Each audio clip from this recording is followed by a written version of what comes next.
అయ్యా పార్టీకి పోనంటున్నావు ఎందుకే? మా అమ్మ స్కూటీ మీద నుంచి వెళ్తుంటే కింద పడి కాలు ఇరిగిందని చెప్తా. అట్లెట్లు ఇరిగిందే కాలు? జాగ్రత్తగా వెళ్ళాలి కదా. నేనెప్పుడు పడ్డానే? ఇంకేం చెప్పాలి మమ్మీ, అమ్మతో నేను, నువ్వు తప్ప ఇంకెవరు ఉన్నారు పడేటోళ్ళు?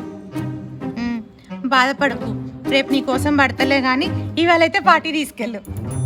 పువ్వా పార్టీకి ఇంత కరువు పడ్డవేది మమ్మీ? కరువు పట్టం కాదే, కాకరకాయ మొహం దానా.